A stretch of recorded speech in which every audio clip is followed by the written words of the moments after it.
And we're live. Welcome to Earful of Dirt, the Major League Rugby podcast. Thanks for joining us. I'm Aaron Castro, coming to you from Mesa, Arizona. And this week, as always, I'm joined by the New York City Twins, Victor Perez and Dan Brown.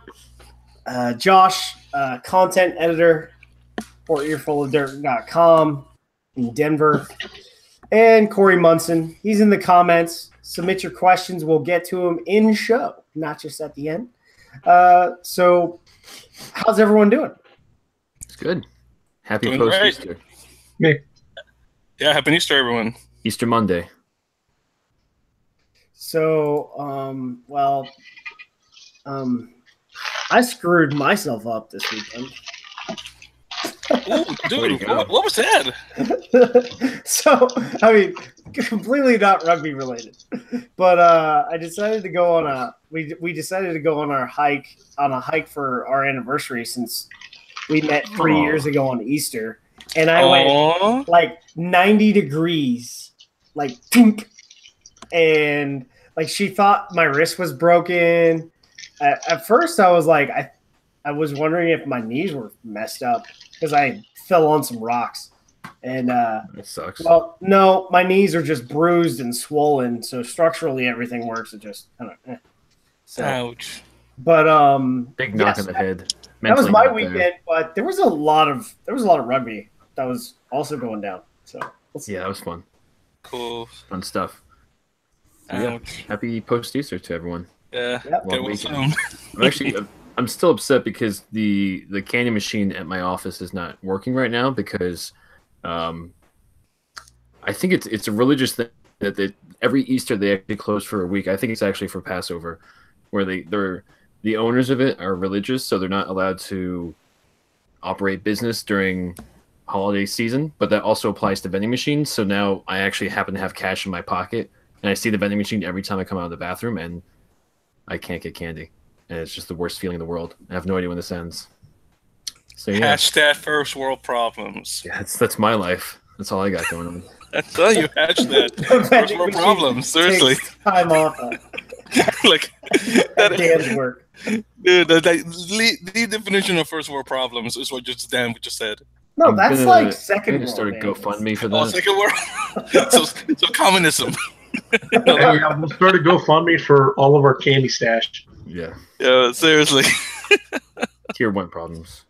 So yeah, other than candy, proper side problems. Nah. Yo, tier 2 problems, definitely. Tier 2 nations. Seriously, tier 2 problems. Not like. So I like that. Other than having candy issues, we actually do have interesting things about us. So, Aaron, why don't you go ahead and tell people who we are? Because I'm sure some people might have some questions. For those of you guys and ladies new to the podcast, each Monday night, we discuss news, rumors, and, I think we're going to have some abuse tonight from Major League Rugby, the United States Professional Rugby Union competition. It's a chance to, discuss the issues, hear from the league, some team leadership, and check in with our friends, across the U.S. rugby scene. And if you love our podcast, please leave us a review.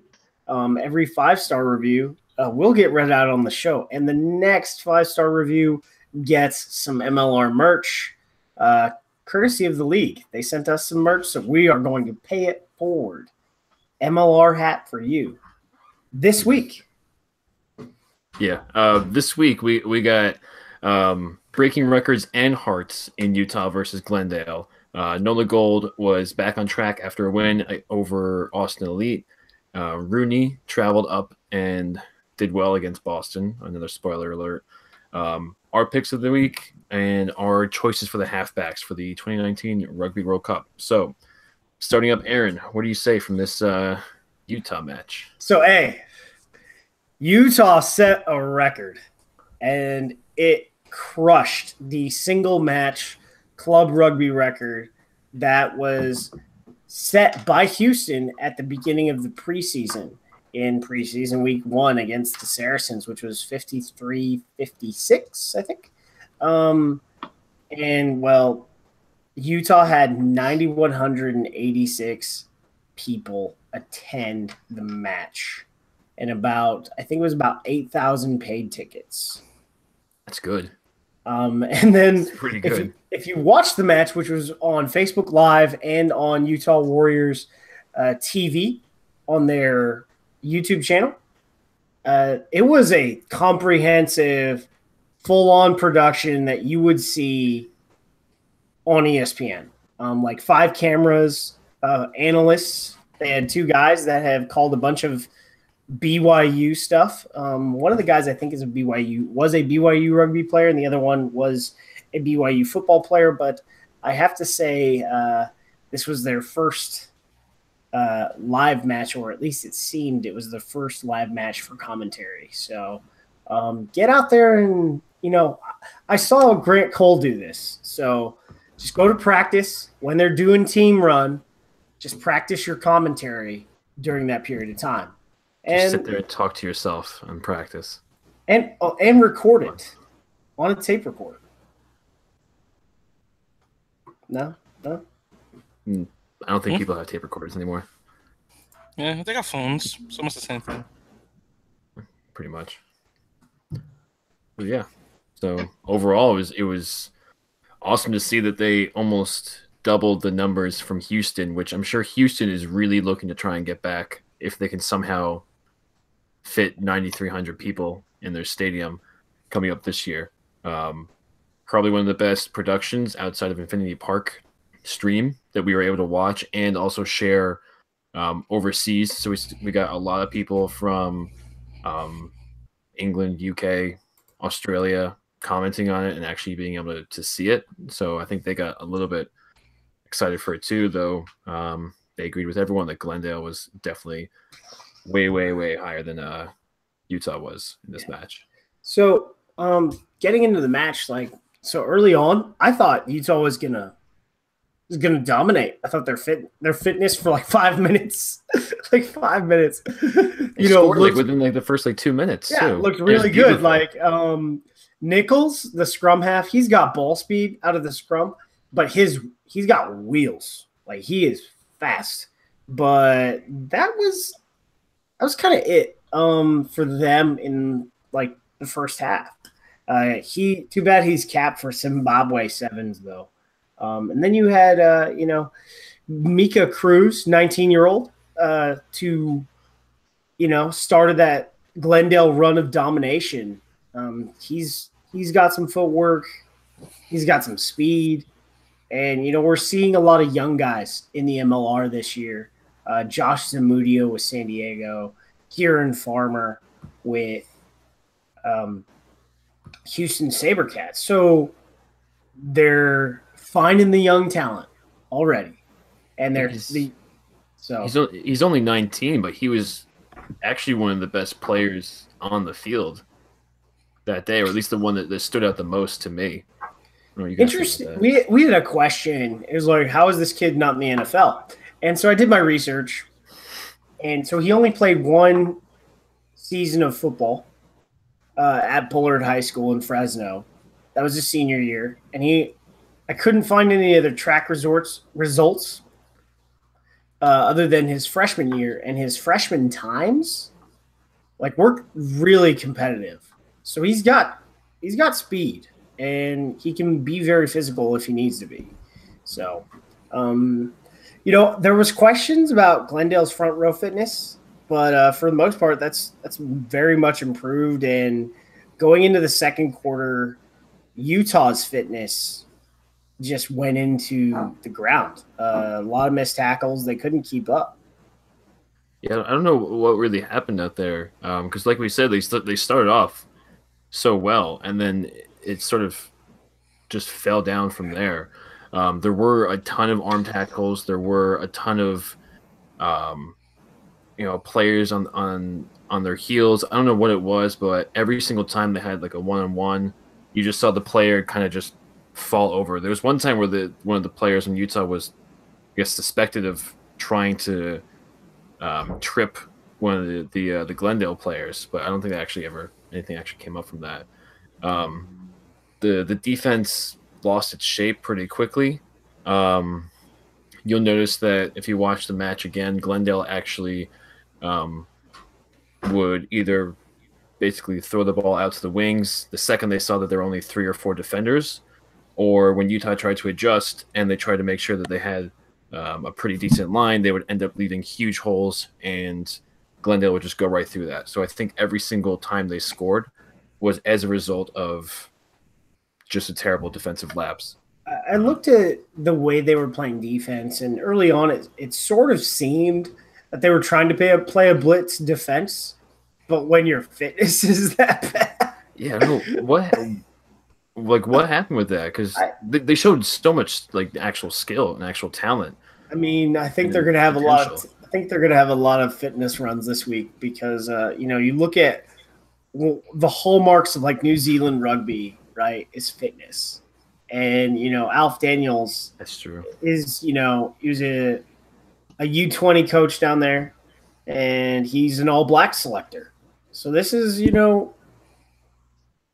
a guy that's probably going to get their fitness where it needs to be in short work, but it was a little surprising.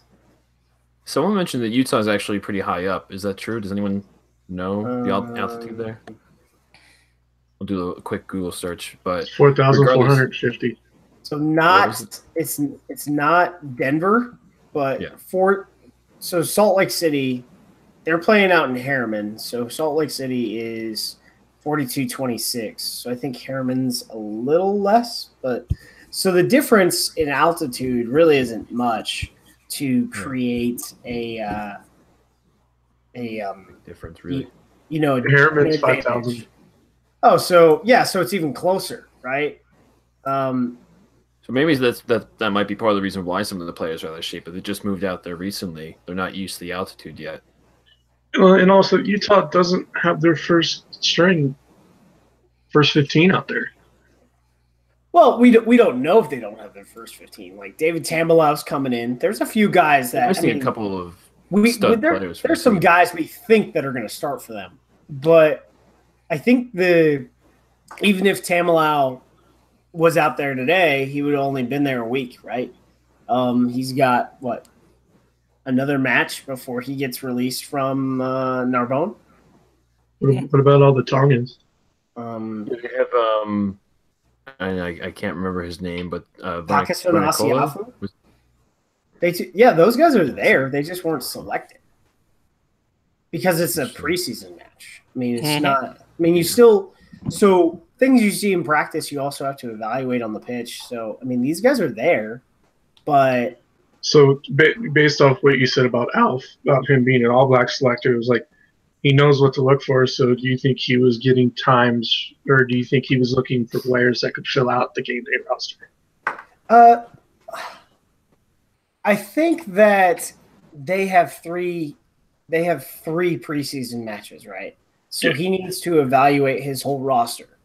And so they have like 40 guys total, including I think 2. It's Tamalow and somebody else. I forget the name that's not there yet. And so you have like 40 guys on your roster, and it's not like the NFL where you're going to cut a bunch of people. So you have only 3 preseason fixtures. One of these preseason rosters is going to look completely different because you're going to change out the entire squad to get game tape evaluation.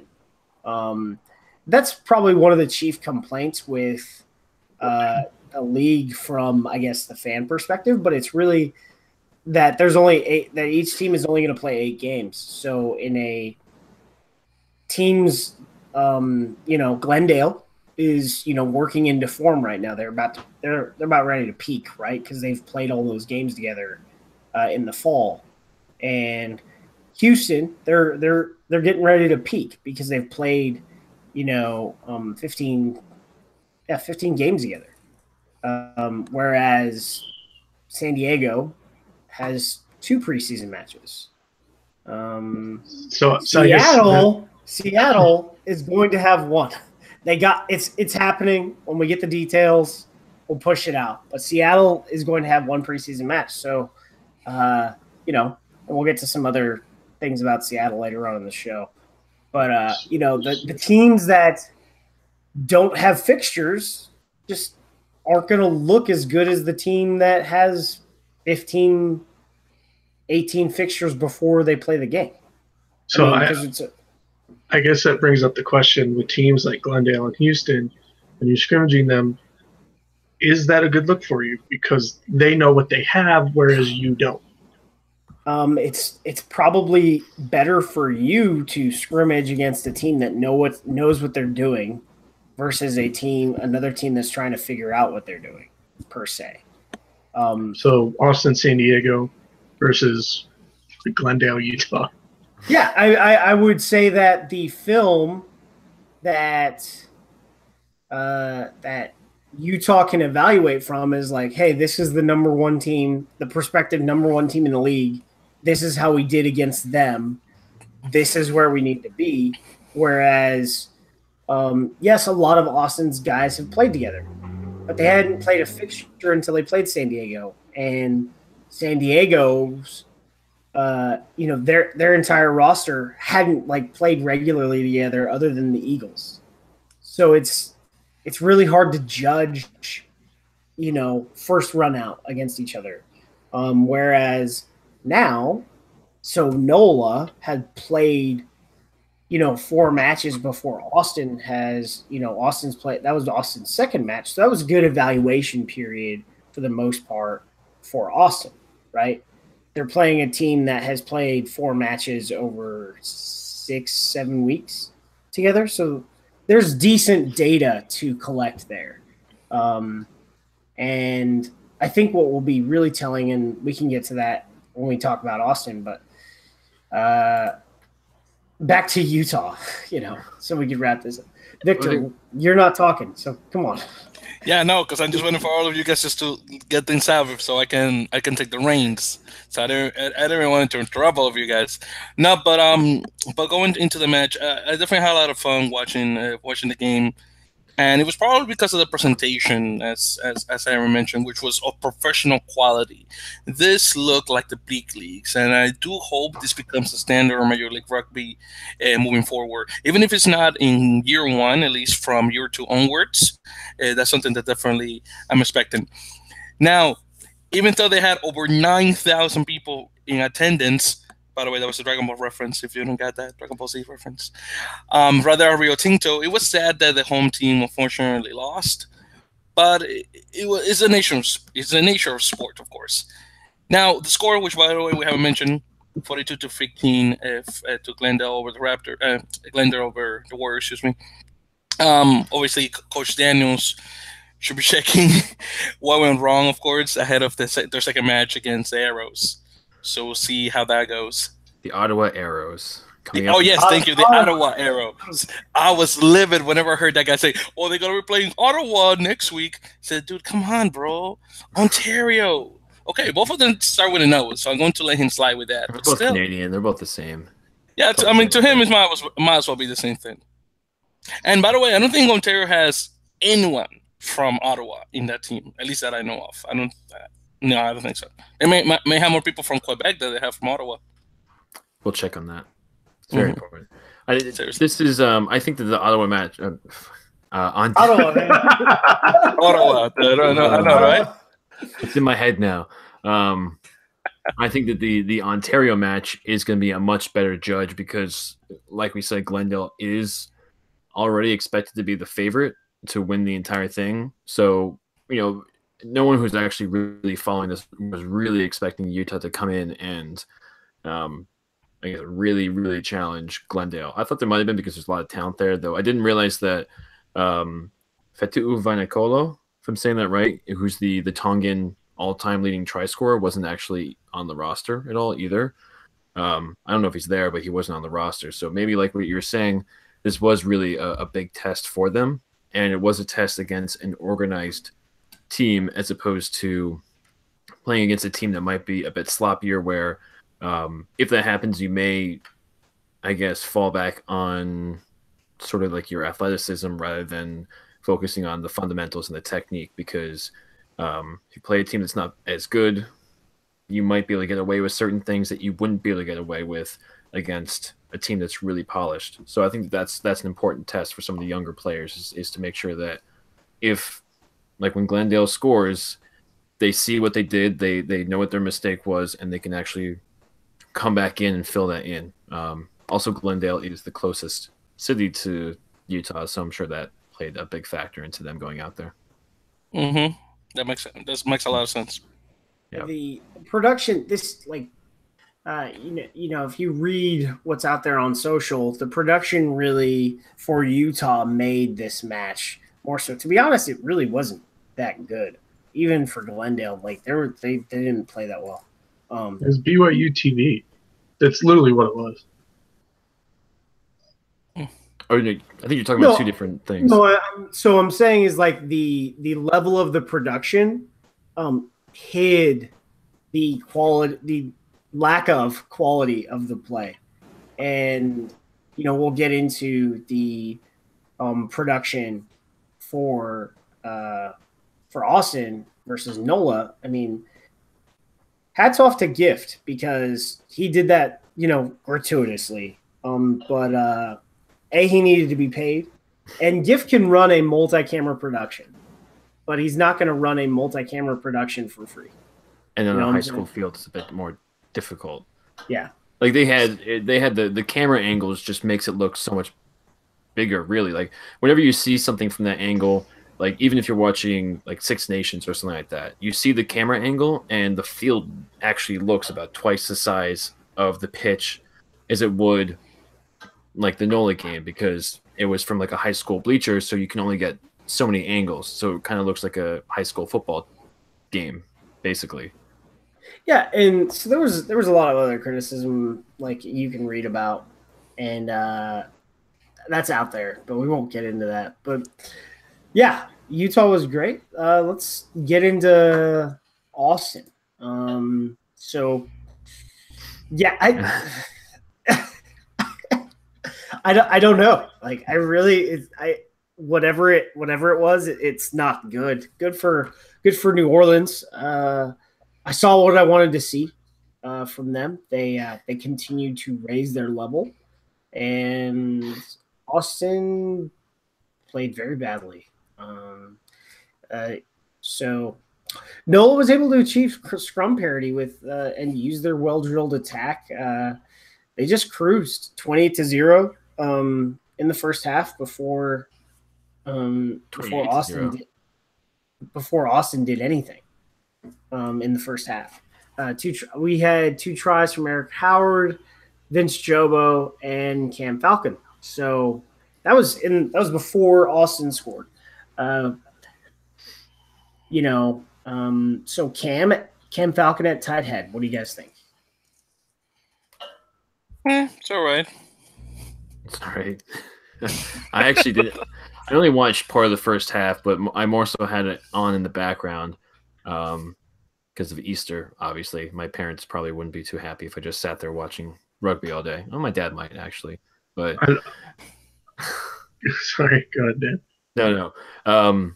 So I didn't actually catch that, but I think Aaron, you're trying to get to a point that you sort of like this guy playing. Well, I mean, it's not really my opinion. Is that when he was going to get signed anyways, owner's kid, obviously, right? But this guy has developed over time. He was a U20. I think he was a senior All-American. Went down to New Zealand, played high-level club rugby during that period of time as both a hooker and a tight head. And while they have a Canadian international hooker, and Cam is a much bigger body, so they're trying him at tight head. And I listened to that a couple months ago because they asked me, I was asked why everyone thinks that he's just a hooker, when in reality the guy has played both hooker and tight head since he was 14 years old. So I almost look at it as like a reverse Mighty Joe, where his natural position is hooker, but he can cover the props, whereas Cam's natural position seems to be a tight head, but he can cover hooker like he did. By the way, guys, I just want to say that out of context, saying he's a natural hooker instead of a natural tight head sounds really wrong. If you take that out of context, Both wrong too. I just going to put that out there.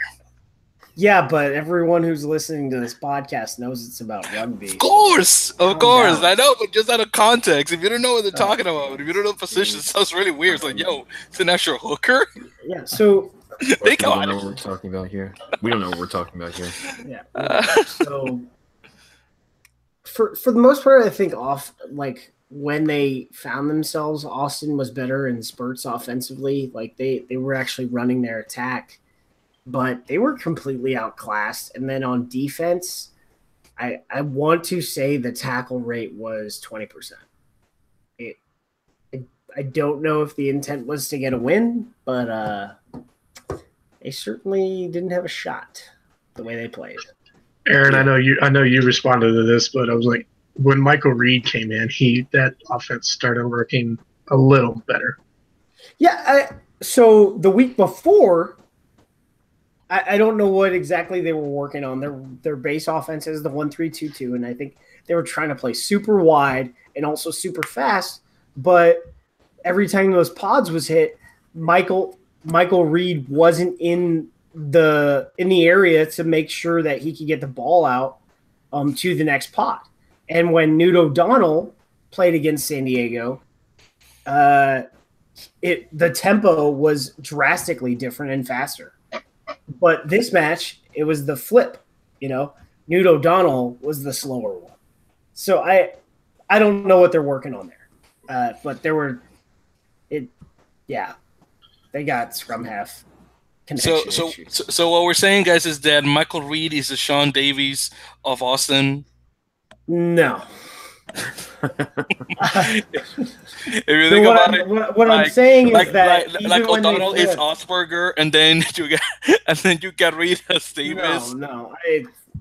What I'm saying is so last week, the tempo got way better when Newt O'Donnell came on, and this week, the tempo got way better when Michael Reed came on. So I don't really know.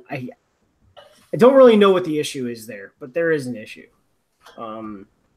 Scrum halves need to move faster, and they need to work with Guillemon a lot better, because it's going to be a connection issue that they're going to face very soon. Even though both of these guys have both played with Timothy a lot, so I don't know. Dan. Yeah, I was. Like I said, I didn't watch too much into this match specifically, but I kind of want to know what's going on in Austin, because they were one of the first teams really announced and getting involved with MLR like a year or so ago. They started some of the earlier recruitment. I think Peter Malcolm happened to be down there already, but they had Pete Malcolm, Hanko Hammerscheis, two young up-and-coming players. Should we be concerned about Austin, or do you think that they're going to, shape up a bit? Because, they didn't play very well at all this week. The reports were they didn't play well at all against San Diego either. And these are against two of the newer teams. I'm sorry, not two of the newer teams. Two of the teams who haven't really been as successful against some of the others. I know San Diego actually is missing all the front rows and everything. So is this an issue? We don't know if San Diego's missing all their front rows. Yeah. Well, that's what Seattle stole them all. We established that already. Yeah. They have all the front row. No one can have all the front row. Yeah. So yeah. But really, should we be concerned about Austin? I had them up near closer to the top in the beginning, but they don't have their first choice front row, because the past two games we know Patty Ryan's been out. Aaron, he had surgery. Yeah. Mm-hmm. So Ryan is out, and he can start light work in 3 weeks. Right.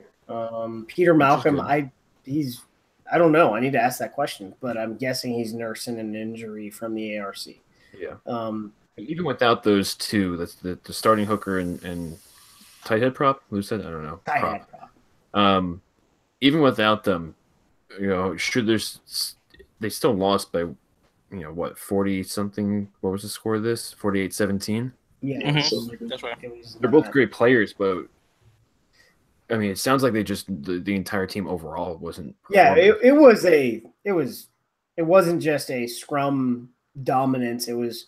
I want to say that mean, the front row that they have now, I mean, is good enough. I mean, Mason Pedersen's an All-American. Tim Fitzgerald has played prop, entire life, right? And he's from Australia with a different rugby culture than we got now. So they have a very solid front row. It was a team loss. Like, there were so many things that were wrong. And I know we don't like to compare to pro, but I think this is kind of the perfect comparison. I'm going to take Utah, Seattle, or not. I'll take Utah out of that. I'll do Seattle, San Diego, and Austin are going to be some combination of Sacramento and San Francisco for the first weeks of the league. Just for the first few weeks, you say? As the season goes on, they'll get better. But like we saw that these teams didn't play together that much, and as they played together against other people, they got better. It may not. They may lose all their games, but they won't get blown out by 31 points. I don't think it'll be that bad. And I think the difference here that Austin has, and an advantage that Austin has over most of the other teams, is that they have a full staff. That one of the things that they have invested in, and when you look at different money spending habits of these teams, they have their entire staff's foreign. I did the work on that the other day. So Alan Yarde, French coach, heralded accolades all over the place. Maybe that's the issue. Speaks only French. And then you got Pete. So he was a French international team player a long time ago, and then he coached a bunch of top 14 and Pro D2 sides. Winning the top 14, getting to the European final, and then you've got Pedro Wanenberg, who is a Springbok. He can coach. And then you've got Peter Borlase, a New Zealander, who is a great scrum coach. So you've probably got two of the top assistants when it comes to scrum coaching in this country, if not period, when it comes to assistant coaches. I would say that the top scrum coaches in this country are probably Justin Fitzpatrick and Darren Morris, who coaches the Dallas Reds. And so then you look at CJ DeWitt, James DeLacy, like they've got a full staff of guys that know rugby. So I think they're going to be fine, but I am concerned. Right. So we'll find out. Yeah. I guess do I jump in? No, you can't. Okay. Moving on. Moving on to the. I'm just kidding, Vic. The same. I'm not joking. Like, man, you guys are so mean. No, that's good. Well, guys, first of all, finally, NOLA won a game over an MLR team, so that's fun, especially during preseason. Again, 48-17 victory over the Elite that were anything but, according to the comments that you just heard. But it's okay. I'm sure they'll bounce back. There's still time, of course, for them because they still have 19 days to do so. And so I'm not going to call demise for them just yet, especially for that coaching stat that we just went over. But again, as Dan said, Austin was the first professional program ahead of MLR, so I was expecting something to the level of the Raptors. But I guess time will tell, so we'll see what happens with that. Now we can move on. Yeah, I had high hopes in the beginning, but I didn't think that they would be as good as the Raptors because the Raptors. I thought they would be near that level. I didn't think they would be this bad. I thought that's what I meant by second or third. Yeah. Well, so let's look at the turnover that Austin has had. They've added a bunch of young talent, a bunch of new guys to their mix, right? And then the coaching staff is pretty much the same. But then you bring in a new head coach. So the system is different.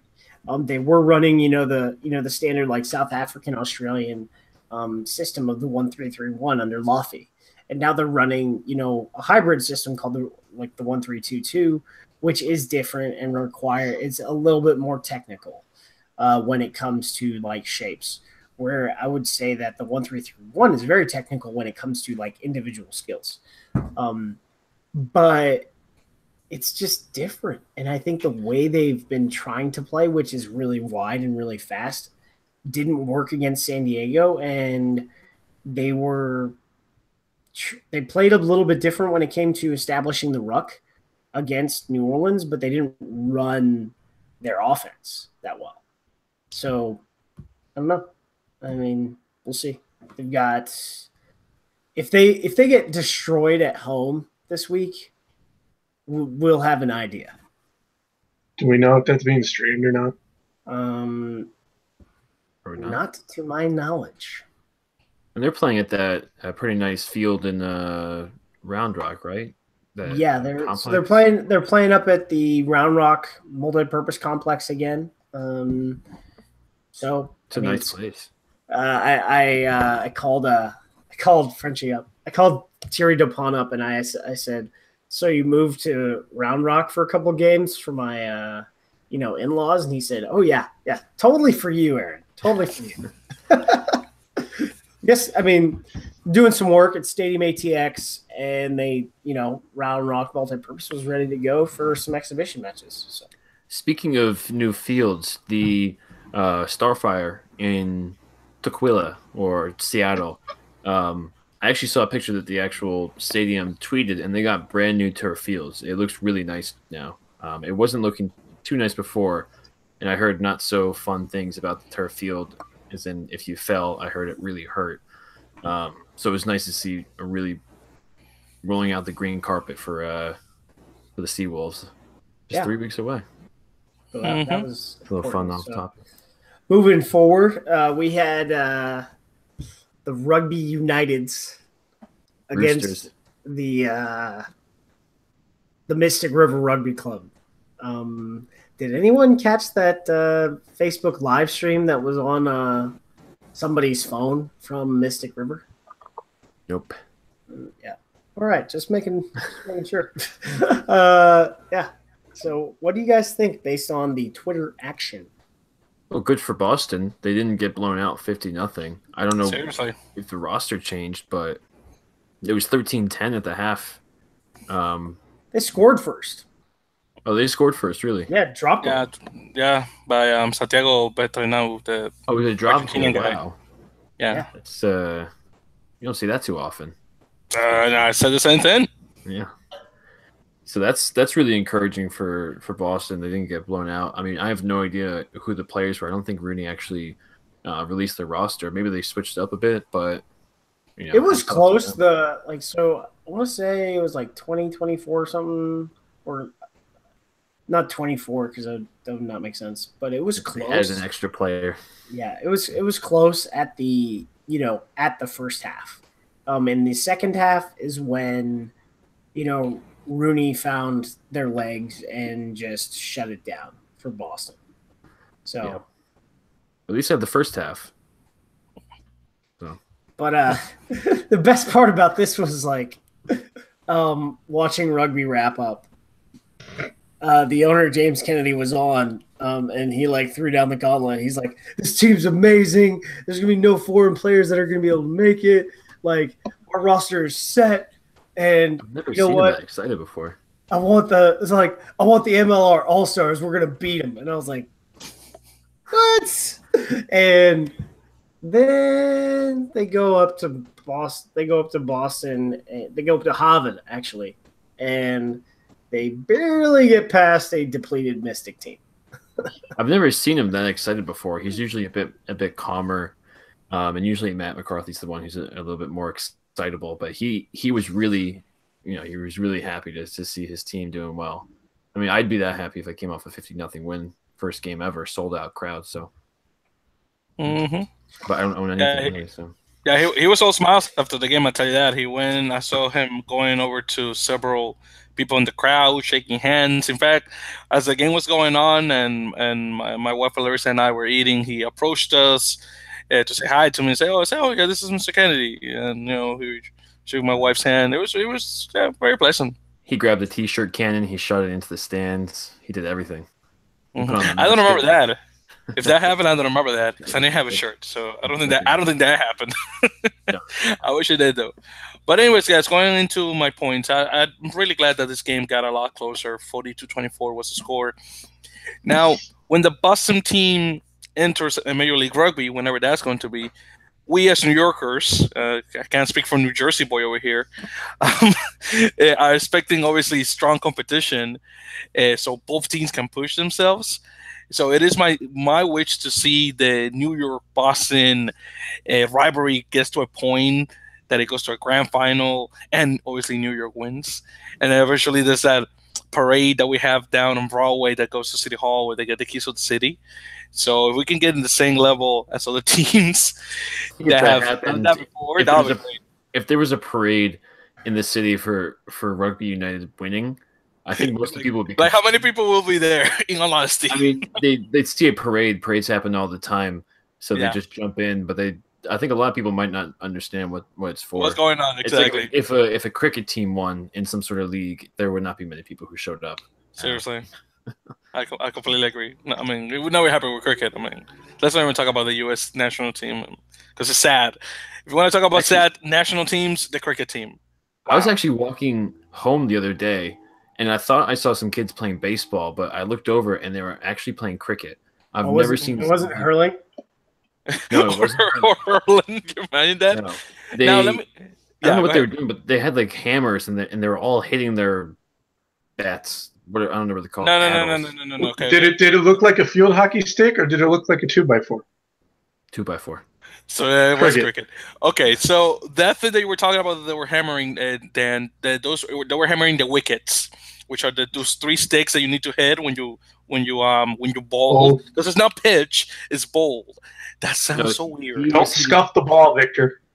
He was hitting his racket, whatever it's called. He wasn't hitting the wickets. It's a bat. He was hitting the wickets into the ground because you need to pitch. No, he was hitting like this. They were hitting like this, like up. It was not the thing. Oh, it wasn't to the ground? I thought they were like putting the wickets on the ground. Maybe they were just screwing around, but I saw like 3 or 4 kids doing that. It was kind of interesting. Now, one thing, Victor. So with Boston and New York, if it becomes an MLR rivalry, the loser has to eat the other clam chowder. Well, I like that. That's not really fair because Manhattan clam chowder kind of sucks. That's the point. Exactly. All right. Moving on. So we got game picks, gentlemen. Sabercats at San Diego. Houston. New Orleans. Let him finish. I was gonna say too. Yo, come down. New Orleans at Austin. Arrows at Utah. And this one I completely forgot about. Glendale at Nyack. Man, I wish I could make it. I know I can't. So, what do you got, Dan? Well, Glendale over Nyack. I think that's a given. 80 points? 80 points? Dang it. Yeah, I guess. I don't know. I don't think so. A lot more to little.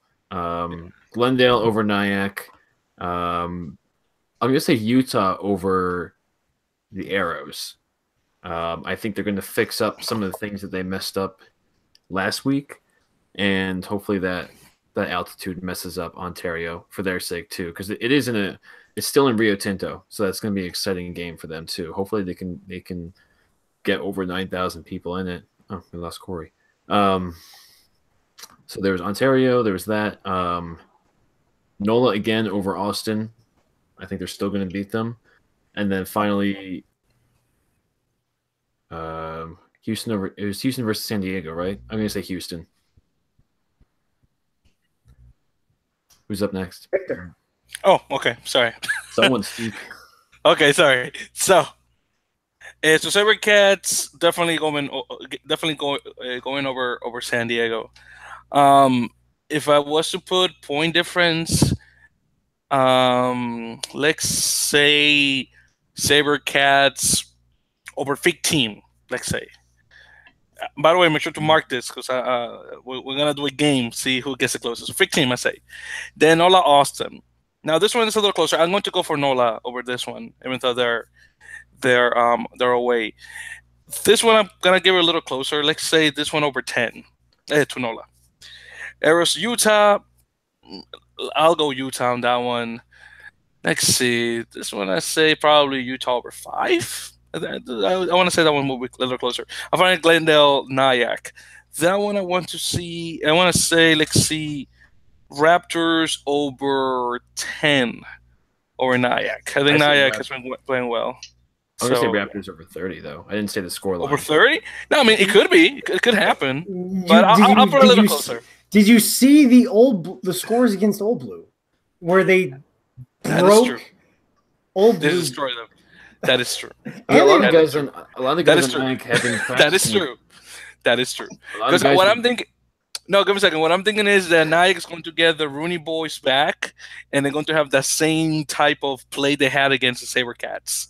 So yeah, but like most of those RUNY boys were on the SaberCats, were at the SaberCats game, so it's not. Yeah, I mean, you just bring them back. The only one that's going to be missing, obviously, is Harry Bennett because of the injury. But yeah, so it's going to be pretty much the same. Josh, what do you got? Houston, I'll say by 20. Give me NOLA by 15. I'm going to pick Ontario by 5 and Glendale by 25. Well, it's nice to see someone had a slightly different opinion. So I think so. I'm going to take SaberCats. I think it's going to be bad. We're going to say 25 to 30. New Orleans, I think it's going to be better. So New Orleans, let's say 18. Better is 18. Better for Austin, not better. I think New Orleans. I think New Orleans is still going to score a lot. Yeah. And then I'm going to say Arrows by 10.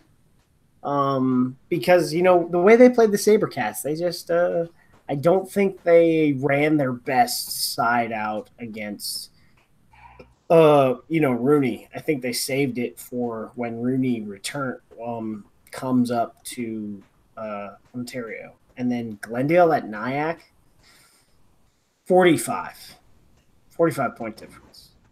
There we go. Well, all right. To continue our series for 30 tickets to Japan, we're focusing on the halfbacks this week.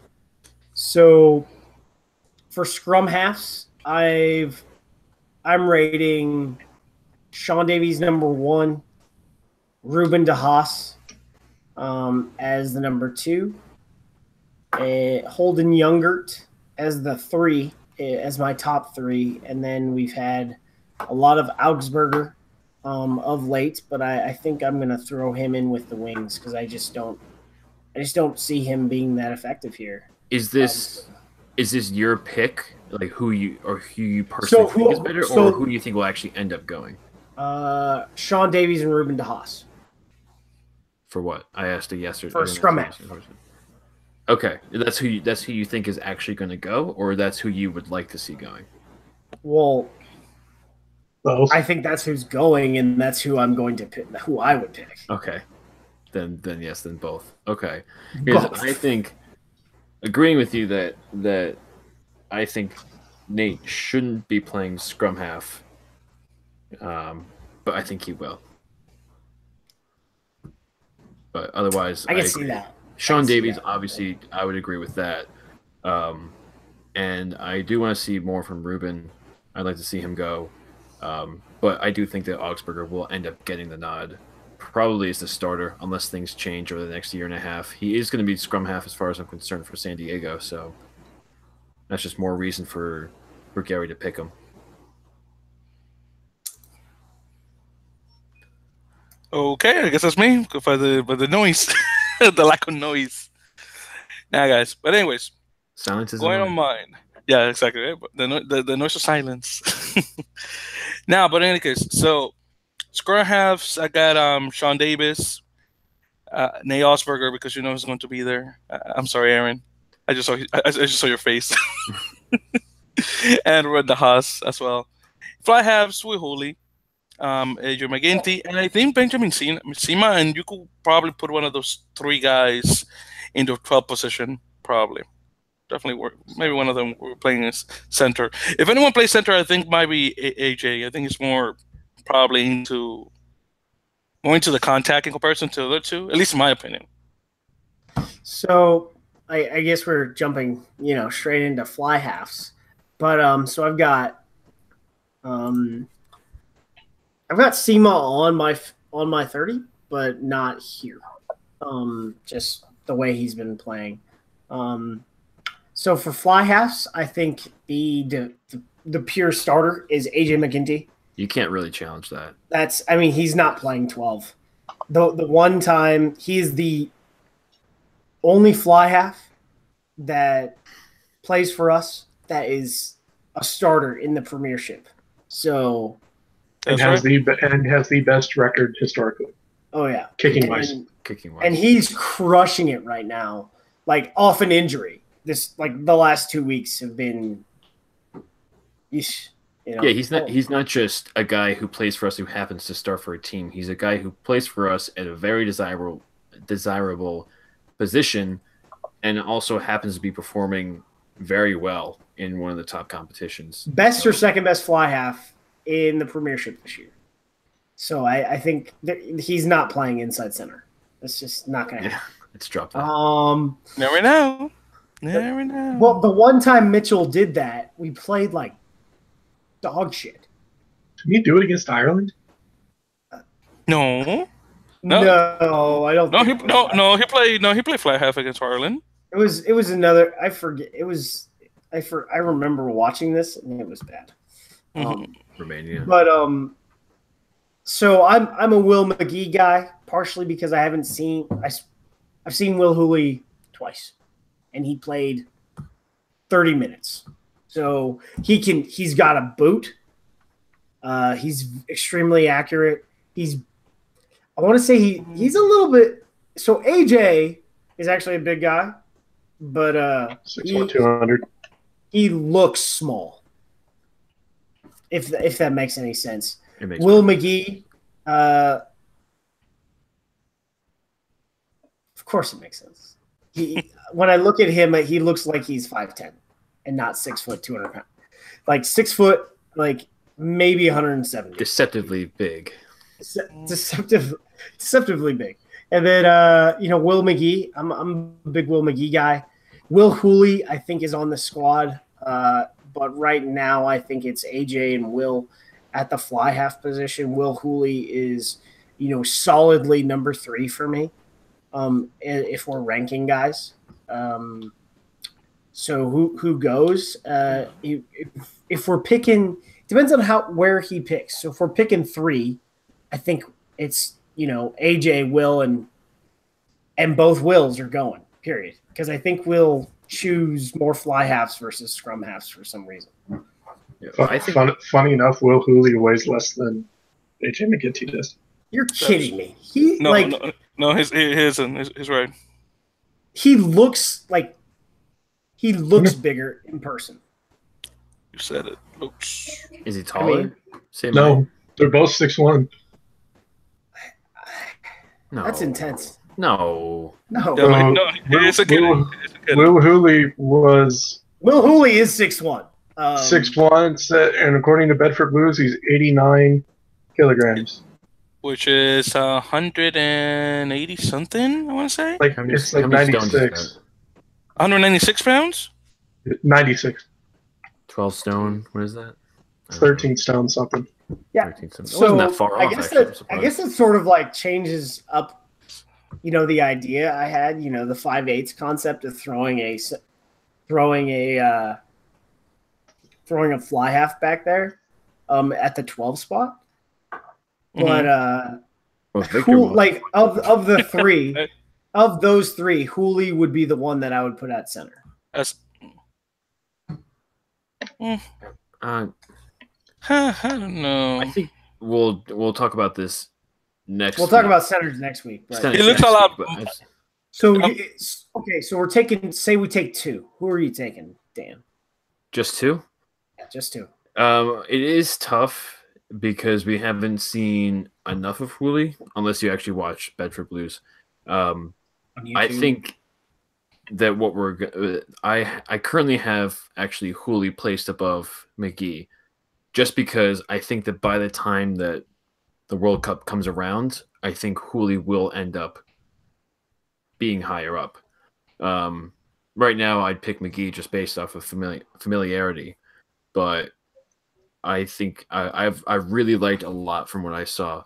I mean, this Will Hooley has accolades. He was in England under 20. Yeah. So if he plays like he should, he's going to pass Will McGee. Like, no matter how much I like Will's my guy. Will McGee's my guy. Yeah. But if he plays to potential, he's going to pass Will McGee. That's a fact. Just for clarification, it's literally a kilogram difference. Will Hooley's 89, AJ McGinty is 90. Oh well. What's the difference? Soaking wet, AJ might be 90.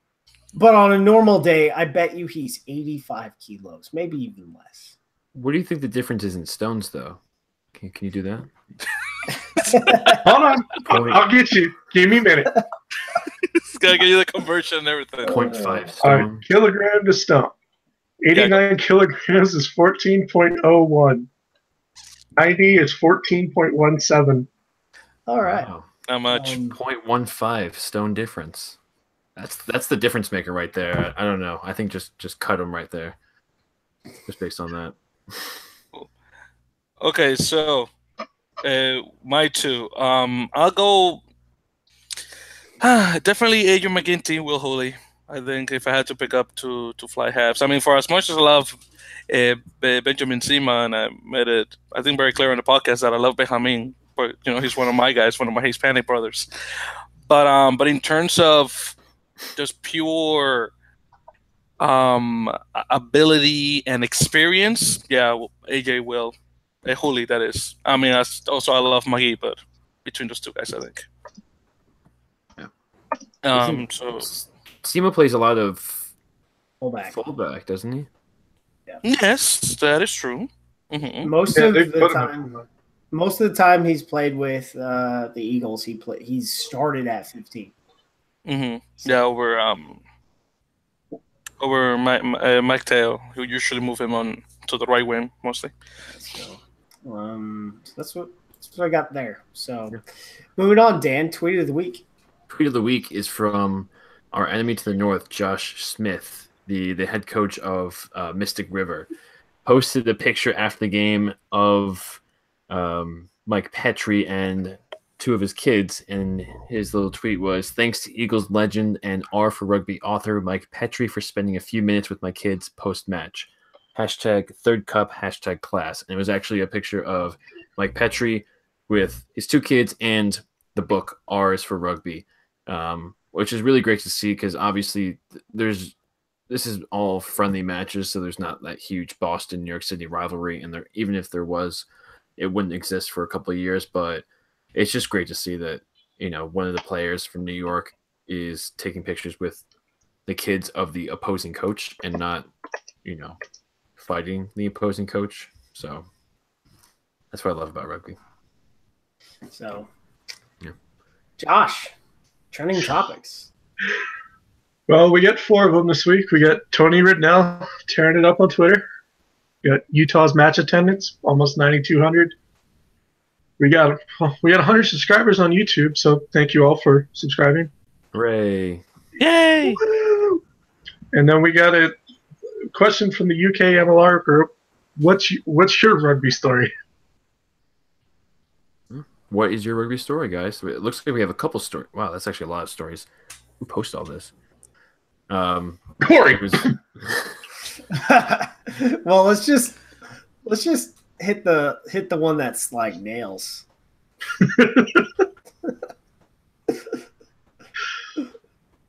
Which one? So you Peter's mom. Peter's mom. Who wants to read that one? So Mama Malcolm at Rugby Queen Mom fell for a hot second row in college, gave birth to an eagle, number 505. That's a good one. There you go. Yeah, there were a lot of people actually responded to that, so it was interesting seeing some people. We had I think only 2 of us actually responded to that one with a bit of a story. It's Victor and Corey. Mm-hmm. Some of our other friends, Aggie Rugger, who is Nick. Nick Henry. Nick Henry, yeah. Who's our friend originally from Houston, but moved over to NOLA, or I'm sorry, Baton Rouge, but he's a NOLA fan. So lots of fun stories in there. Yeah, they're fun. That's all I gotta say about that. So rugby isn't the #1 sport in the U.S. yet, wink, but looking forward to the stories at USMLR. Yeah. So, We didn't hear their story. It's disappointing. Yeah. So moving on to news, views, and abuse. Dan, what's the first one up? First one up. This is, I guess, technically old news, but it's ESPN Plus officially announced what they actually are. So we knew that MLR would be on ESPN. Some people weren't sure if it was ESPN Plus or ESPN3 or something like that. But because of the press release, it was actually announced that MLR will be on ESPN Plus, which will be $4.99 a month. They'll carry the non-game of the week MLR matches, and they had a whole listing of all the, at least a bunch of different sports they had. So like baseball, basketball, actually I think football's even on there. Hockey's on there. It said rugby and cricket. Of course, it just put them both into one giant paragraph. So it would have Super Rugby. It would have Sanzar, the Rugby Championship, sevens matches. But then also specifically made sure to say that 18 of the matches from Major League Rugby, which is the new U.S. professional competition. So it didn't just say Major League Rugby and assume people know exactly what that is and just leave it at that. It made sure to actually say what the hell this is. So we might get, at least a couple fans from the press release alone who may have no idea that they're showing rugby. And I will say this for ESPN Plus, if you're a sports junkie like myself, it's perfect. I'm gonna take my rugby channel subscription and switch it over to ESPN Plus. So, yeah. I mean, again, it's probably going to be one of those times where the American rugby public are going to bitch and moan. And the reality is so ESPN isn't putting your rugby behind a paywall. They're doing something that I thought should have been done a long time ago, which was have an a la carte subscription for $5. And you know what? They have an a la carte subscription for $5. I'm pretty sure that what's his name, Iger or something like that, was just sitting there on the Strobros Twitter feed from 3 or 4 years ago, just looking for good ideas, and he found this one. And I think there is a difference between what ESPN is doing here and what NBC Sports did with the Premier League stuff. So NBC Sports Gold is extremely limited. You get next year you're going to get a lot for $60 if it stays to be $60. Whereas here you're going to get way more than rugby. Like rugby is a minuscule part of the offering that you're going to get for $5 a month. And then, as far as I know, Dan, you can correct me if I'm wrong since you haven't. NBC Sports Gold, you have to pay by the sport. Yeah, you can't. You just get gold, and that includes EPL. It's 2 completely different subscriptions. It's all it's a la carte. They don't even have an all-encompassing subscription. Yeah, that would be nice if they did and make it like $80 or something like that. The NBC Sports Gold for rugby is actually more expensive than for the EPL. And they paid a lot more money for the EPL, but also a lot more people. More people are going to watch it. Yeah. So this is, I guess, a bit different in that sense. It is a completely separate thing, $5 a month. You get all these sports, but rugby is included in that. Whereas NBC, it has the channel, and many people have the channel, but it shows the games mostly on delay. And I don't think you're allowed to actually watch on replay with just regular NBC Sports Network. But you can I don't think replay, but you can watch it live, if I'm not mistaken. Yeah. I don't know exactly how it works because I got gold because it is still worth it. It's not a bad deal at all. It's Premiership. It's now Champions Cup. With the way better than what I used to have to pay to get rugby. Yeah. That. And then they never showed it. Yeah, which made it worse. Yeah. Insult to injury. So we're getting to the point where all we need is really Pro 14 and Top 14, and we have all the top rugby for the most part on. Well, hey, once the rugby channel goes down the drain, they're up for grabs. Yeah, if ESPN or NBC, either one, though at this point I think ESPN or Fox or even Fox if they want to. If anyone grabs it, like I don't care about the rugby channel. If the rugby channel's there, that's great, but I want the Eagles matches to actually be on a known network like ESPN or NBC. I mean, ESPN already broadcasts the streams for the ARC matches, but you don't get to watch them on ESPN until the day after. Yeah, so says a lot right there. So good stuff. Corey, you have something to input on that one. Where's he at? Give it a moment.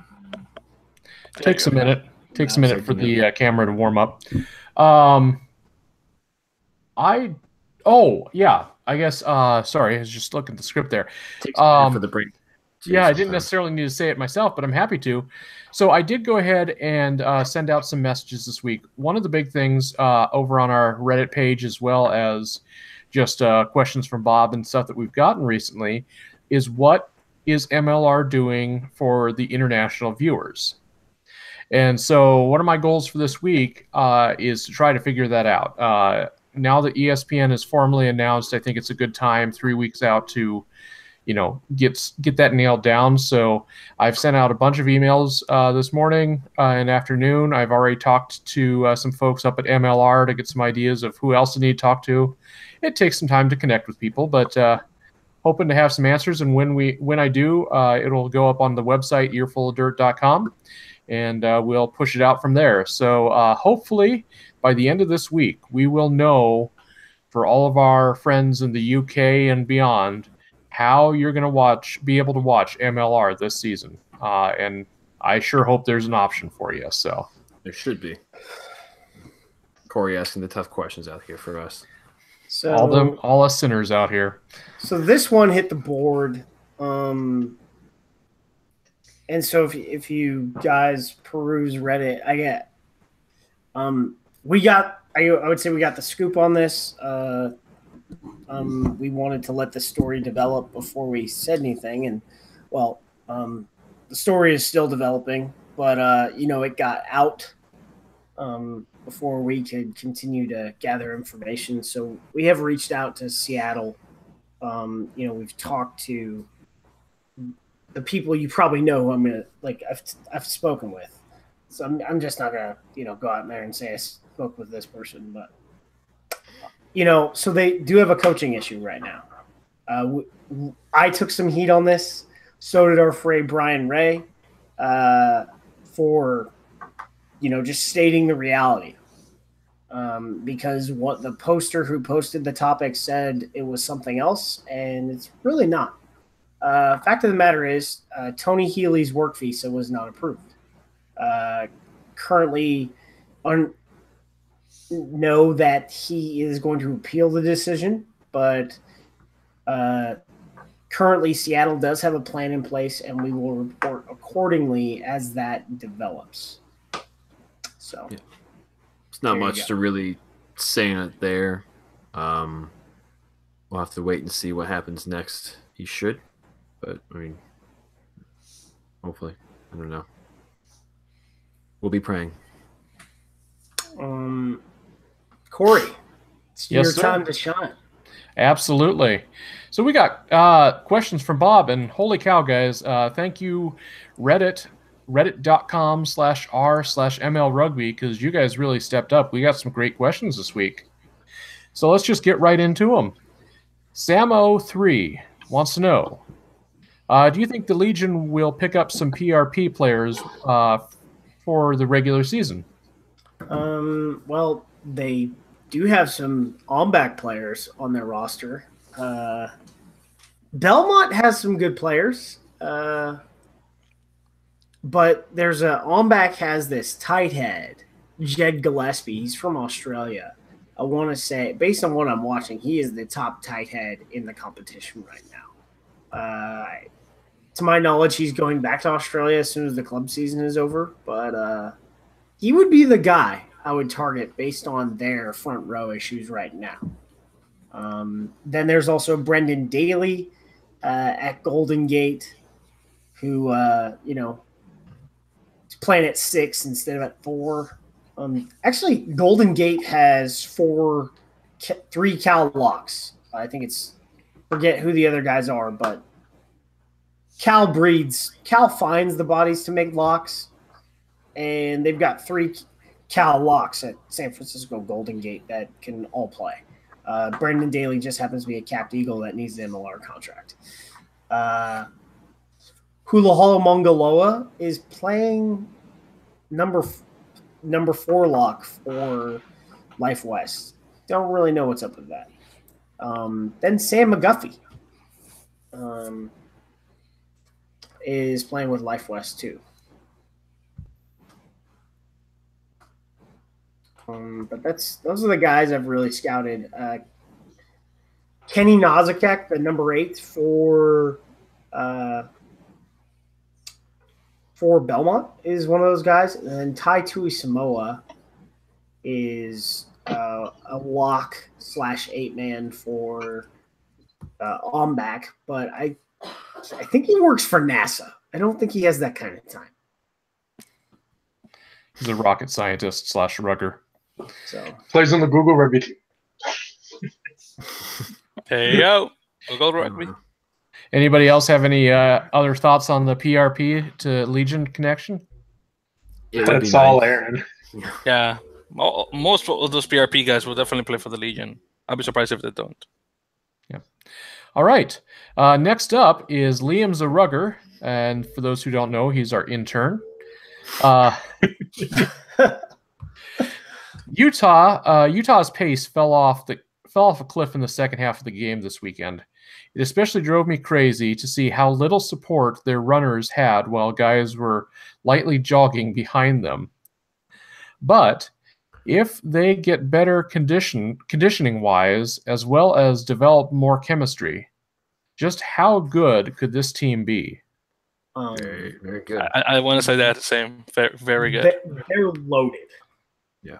Like when it comes to just raw athletic talent, they're loaded. The kind of talent they got on this team is, Paul Lasike. He was in the NFL first season. He actually did all right. Just making it for a whole season in the NFL is extremely tough. Especially at fullback. At a dying position, right? Lance Williams. Another football convert. Another football convert. He was the leading tackler at Hawaii as a linebacker. So that's the kind of, athletic talent on this team, right? So if they get their conditioning down, they get their systems right, they're sky's the limit type of team, really.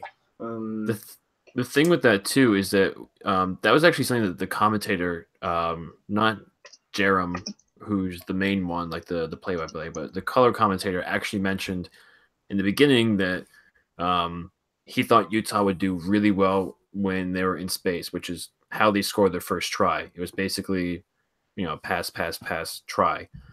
So he thought they were going to play really well, but then, probably early second half, he came back to me because, I said this earlier in the game, but now I'm watching this and these guys are by themselves when they get the ball and they're in an open field.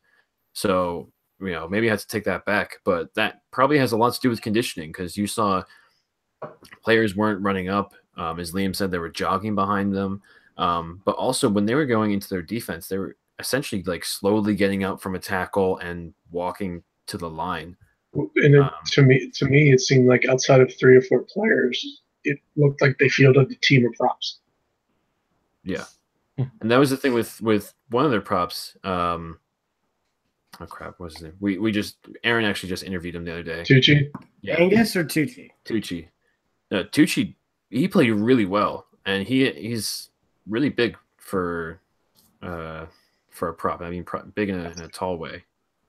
Tucci's like 6'2", 6'3". He's it. Yeah, he's not that big. He's the kind of guy who's actually, I guess, deceptively small. He looks like he's much bigger than he. he played 8 at CSU. I mean, he was a defensive lineman, and he was a lot bigger at CSU. So I mean, this is a guy who was in like Division I program, high performance football place for 3 years, and then went to a Division II program, and just packed on, the weight and the muscle, and then started cutting down for rugby. And he's now just, I would say the way he's built is like the way they build Southern Hemisphere props, really, really lean. Which probably works in a bit with their style of play then. Like his fitness was pretty good. Like he was able to get some good breaks when he had the ball. Yeah. But to bring down. Overall, they need to go do some cross country this week. Yeah. There's just a lot to unpack with that match. So we'll just move on. So sorry.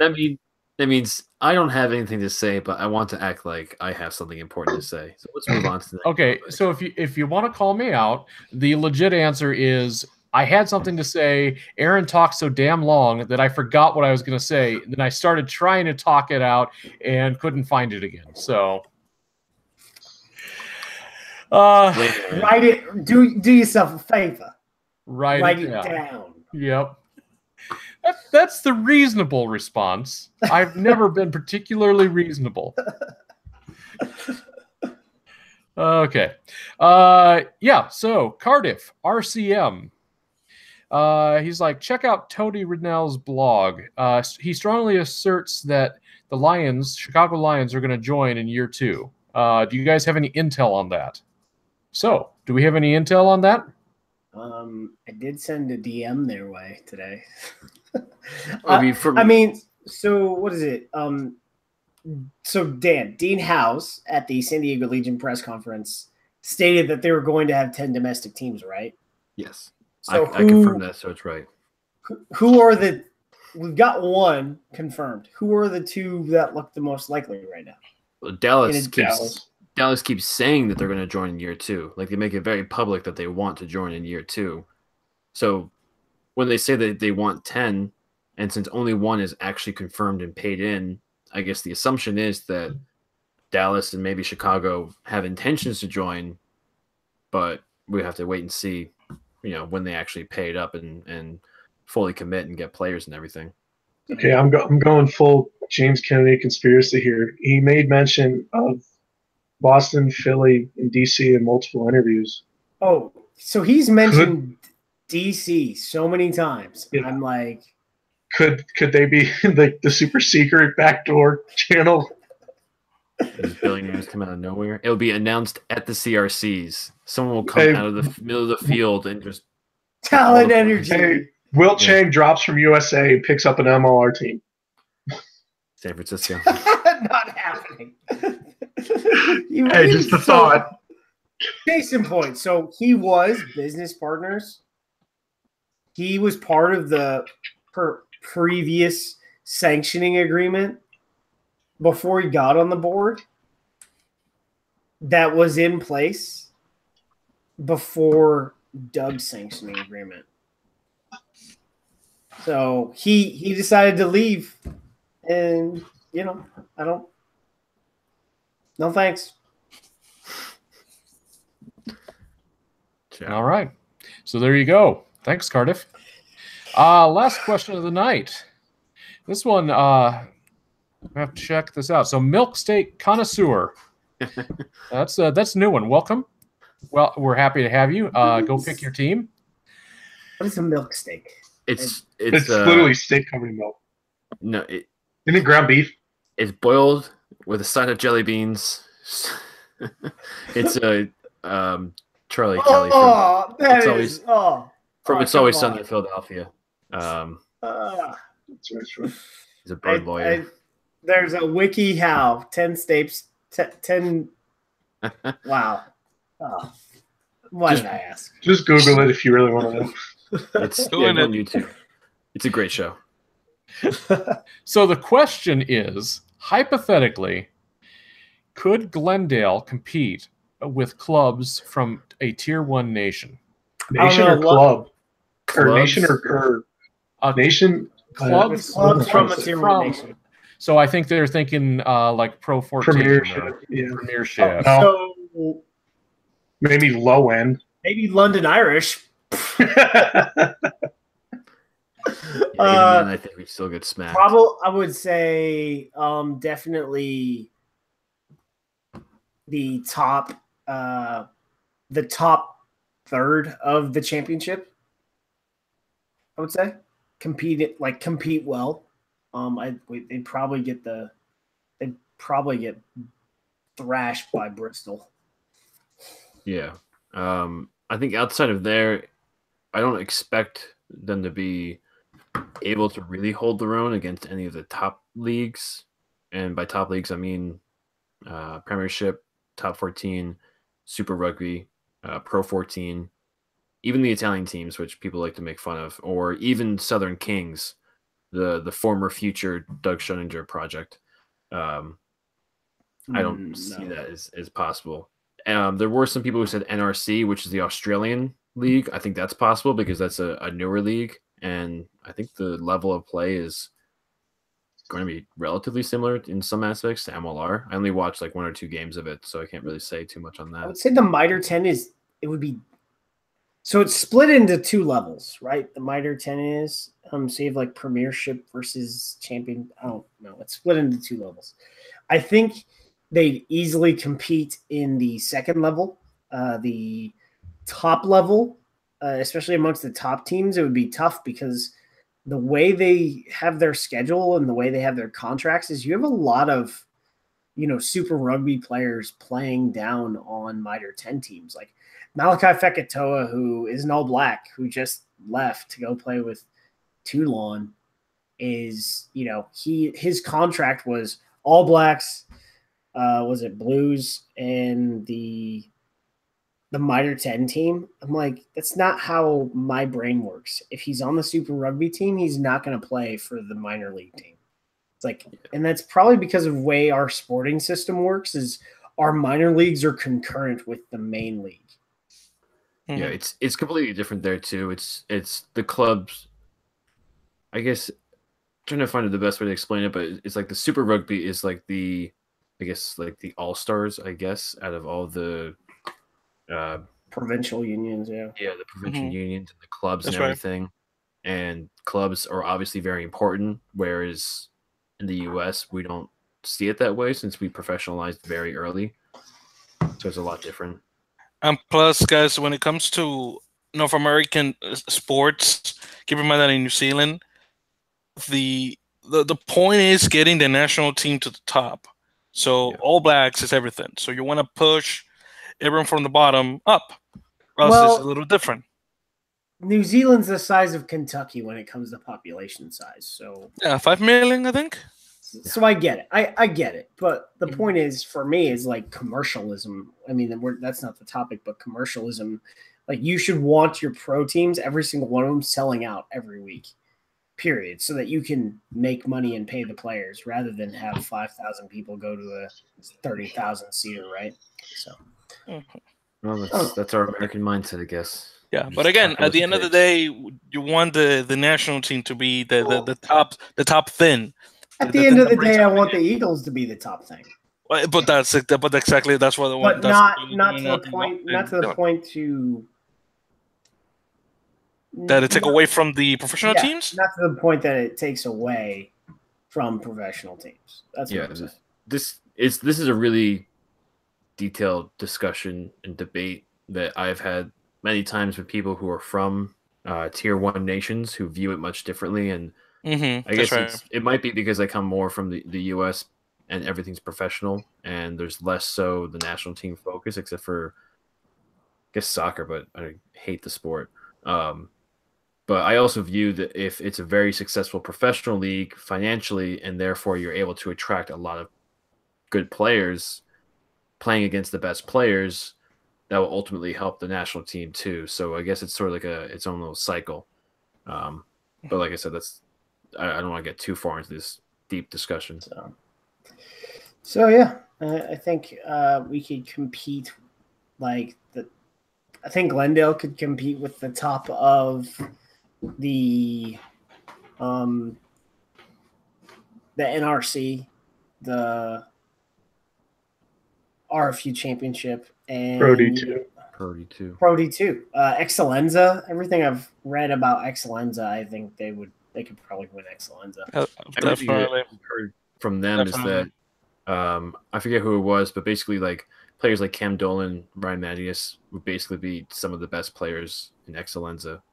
So it's I think this is what we learned after the Sam Wuching signing, that it's really not the best place to go to, I guess, as a longer culture. But yeah, I mean, guys, when you see the Excellenza teams losing to the Superliga teams from Romania, I mean, and mind you, Italy has been going at it way longer than Romania, and they still lose against them.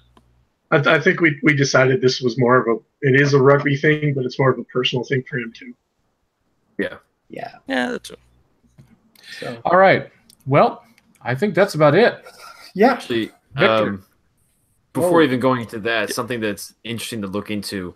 Nothing definitively came down yet, but the whole Europe saga with Romania and Spain looks like it's coming to a conclusion, I think, this week. Some people have speculated, and the speculation, according to Spanish media, which is totally unbiased, is that Romania will not be in the World Cup. So that's a big story. They will. They did. The speculation did state that at least 2 players would face long sanctions. So. Yeah, sanctions from the Spanish team for the referee issue, and also that the referee will not ref any games at that level anymore. Well, I think they already came out and said that. Yeah, I don't think that's speculation. That they actually not officially, but yeah, that has been mentioned. So by the way, the 2 players real quick, Mathieu Belli and Bastien Fusser. Both good. Belli, I think, will be probably the player that will miss the most. Fusser, I think, those weren't the players. Those were the eligibility issue. Those weren't the players that touched the ref. Oh, I forget who. Oh, I'm sorry. Yeah, those are the eligibility guys. Oh, okay. I'm sorry. I thought it was them. Which apparently they were possibly eligible. So that's why it's really confusing. And I'm sorry for bringing this up 2 seconds before the show ended. But the past 2 weeks, we brought this up. So I felt it was very fitting to mention it. No. We had keep an eye out. America's Rugby News posted a lot about this. So check them out. And, thank you for them, by the way. They wrote some very detailed articles about this. That's the word I'm looking for. Oh, yeah. So definitely give them a look. Anything else, guys, before we go? I just want to.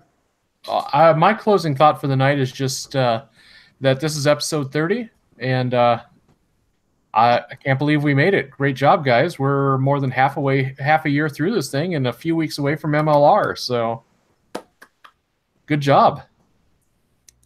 Yay. Good. All right. Okay. So, just as happy as I am, I guess. So I guess I'll take you guys home. So guys, first of all, thank you all for joining us. Again, as you heard, episode 30 of the Earful of Dirt MLR podcast. Again, just a little more, guys, a couple of more months until we get to our 1-year anniversary. I'm getting ahead of myself because that's in August, but still.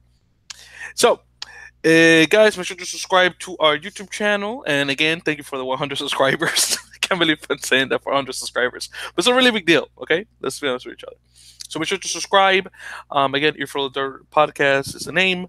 Make sure to like us on Facebook, Twitter, and Instagram at Earful of Dirt on all 3 platforms.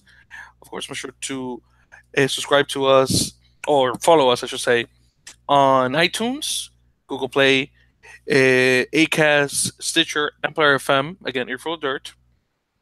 On top of that, make sure to call us on our voicemail number, so you can leave a voicemail. The number is 1-720-600-2679. Once again, 1-720-600-2679. Oh, by the way, this live streams are start at 10 p.m. Eastern, 7 p.m. Pacific time. Of course, be sure to join us next time, which will be next week. So with all that, everyone, my name is Victor. Once again, that was Josh, Aaron, Corey, and Daniel. And we'll see you guys next week. Thank you and have a great day. See ya.